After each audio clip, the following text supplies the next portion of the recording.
Bismillahirrahmanirrahim. Assalamualaikum warahmatullahi wabarakatuh. Saya Nur Atira binti Azhar dari kelas AB 2.2. Saya ingin mengulas tentang tajuk dasar kebudayaan kebangsaan.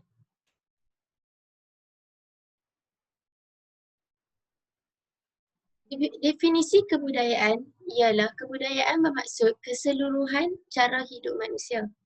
Kepentingan kebudayaan. Kebudayaan berperanan penting dalam proses pembangunan negara Malaysia. Kepribadian Malaysia harus dipupuk dalam usaha-usaha yang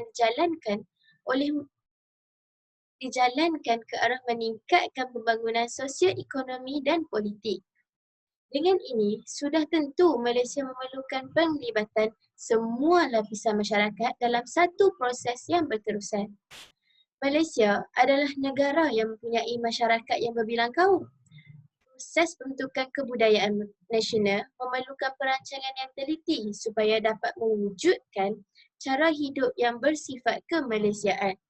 Perancangan kebudayaan ini harus menepati sifat-sifat yang baik dan mulia untuk pembangunan negara.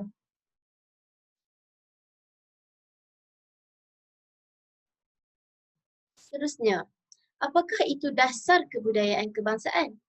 Dasar kebudayaan ialah satu dasar yang digubat pada tahun 1971 sejak merdeka kerana tiada unsur untuk mewujudkan kebudayaan Malaysia kebangsaan. Perkara ini berlaku kerana kesedaran dan kefahaman yang rendah mengenai kebudayaan. Kepentingan politik hanya menekankan kebudayaan kaum sahaja serta menekankan yang lebih kepada kemajuan ekonomi tapi tidak kepada kebudayaan kebangsaan. Rasional dasar kebudayaan kebangsaan. Penggubalan dasar kebudayaan kebangsaan merupakan langkah penting untuk mengekalkan perpaduan antara kaum di Malaysia pada masa dahulu sehingga sekarang. Dasar kebudayaan kebangsaan ini juga menjadi garis panduan ke arah untuk membentuk dan mewujudkan identiti dan perpaduan masyarakat. Dasar ini juga akan menentukan sifat-sifat yang terbaik bagi membina bangsa yang bersatu padu pada masa akan datang.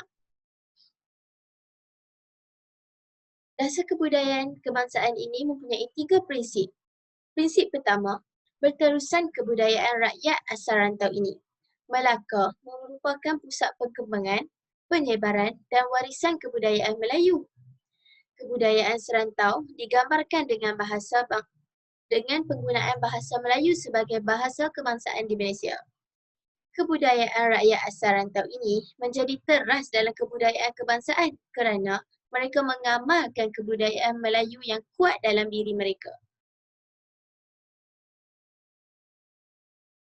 Prinsip kedua ialah unsur-unsur kebudayaan lain yang sesuai.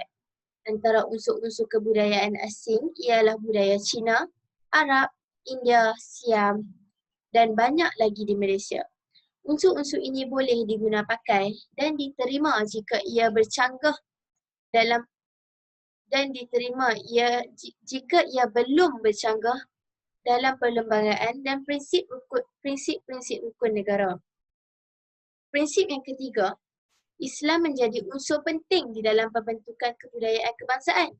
Peringkat tertinggi seperti raja-raja sepatutnya menampakkan Malaysia sebagai sebuah negara Islam.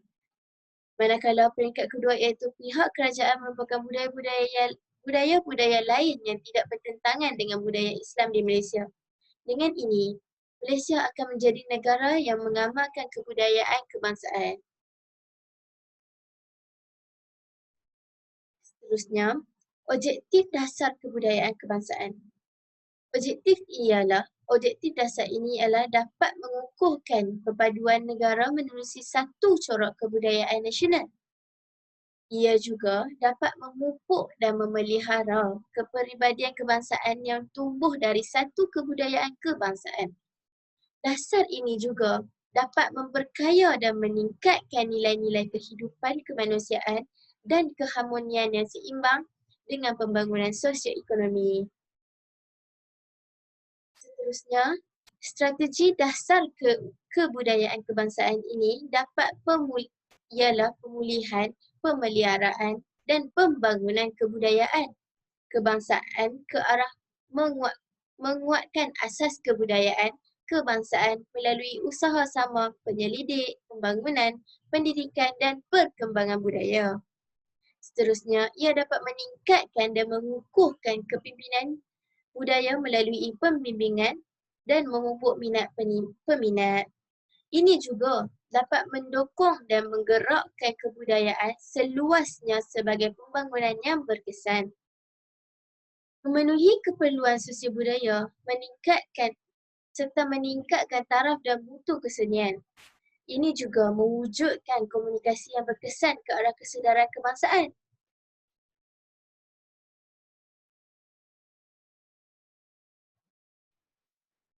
Seterusnya, kita berganjak pula kepada pelaksanaan dasar kebudayaan kebangsaan ini. Untuk melaksanakan dasar ini, Kementerian Kebudayaan Kesenian dan Pelancongan adalah sangat penting untuk mencapai matlamat dan strategi ini. Selain itu, kementerian lain juga mesti menguruskan penyelidikan, pembangunan dan penggalakan kepada orang lain ke arah kemajuan kebudayaan kebangsaan. Usaha-usaha ini boleh dicapai melalui aktiviti-aktiviti pembangunan, persembahan oleh Kompleks Budaya Negara sebagai pengelola dan urus setiap perhubungan kebudayaan antarabangsa. Majlis-majlis kebudayaan negeri dan kerjasama dengan badan-badan antarabangsa turut tidak dilupakan. Selain daripada Kementerian Kebudayaan, Kesenian dan Pelancongan, pihak lain juga memberi peranan penting untuk melaksanakan dasar ini. Antara yang terlibat ialah kementerian-kementerian dan jabatan-jabatan kerajaan pusat, kerajaan-kerajaan negeri dan pihak swasta serta pertubuhan-pertubuhan kebudayaan. Peranan-peranan swasta dan pertubuhan kebudayaan lain pula kian diperlukan di mana badan-badan ini boleh menaikkan peranan menjalankan usaha pembinaan dan kemajuan kebudayaan di peringkat organisasi masing-masing. Bagi melaksanakan dasar kebudayaan kebangsaan ini, terdapat cabaran yang dihadapi. Antara cabarannya, setelah lebih 60 tahun kita merdeka, kita masih belum dapat melihat satu bentuk kebudayaan Malaysia yang baru. Setiap kaum masih kuat menyuarakan dan meminta hak yang lebih luas untuk mengamalkan kebudayaan masing-masing kepada masyarakat. Media massa dan media cetak pula terpaksa menerima segala permintaan kaum yang ada di Malaysia. Malaysia dikenali sebagai negara berbilang kaum yang bebas mengamalkan budaya dan adat resam yang ada di Malaysia, di negara ini. Sebagai penutup, penggubalan dan pelaksanaan dasar kebudayaan kebangsaan ini adalah perlu bagi negara Malaysia yang sedang membangun, mempunyai penduduk berbilang kaum dan mengamalkan budaya yang berbeza. Dasar ini menjadi garis panduan dalam membentuk dan mewujudkan bangsa bersatu serta mengekalkan identiti negara di kalangan dunia antarabangsa. Walau bagaimanapun, pelaksanaannya agak rumit dan tidak dapat dicapai dalam masa yang singkat. Kesedaran dan kefahaman yang kuat dalam diri masyarakat dapat membantu mencapai hasrat dan cita-cita pelaksanaan dasar ini. Kerana dengan kesedaran ini sahaja, kebudayaan kebangsaan dapat dibezakan dengan kebudayaan kesukuan atau kebudayaan kaum. Kebudayaan yang dipupuk itu akan menjadi sifat-sifat persamaan yang melampaui batas suku kaum dan memelihara kepribadian kebangsaan. Malaysia itu sendiri sebagai sebuah negara yang merdeka dan bermaruah. Antara contoh-contoh yang menggalakkan perpaduan Malaysia ialah pendidikan, iaitu sekolah wawasan, sekolah kluster, sekolah sukan. Dan itu kesenian juga menjadi salah sebuah aktiviti untuk menggalakkan perpaduan di Malaysia. Contoh seni suara ialah marhaban, kelab kebudayaan di sekolah, badan-badan kebudayaan di mana juga. Terima kasih dari saya.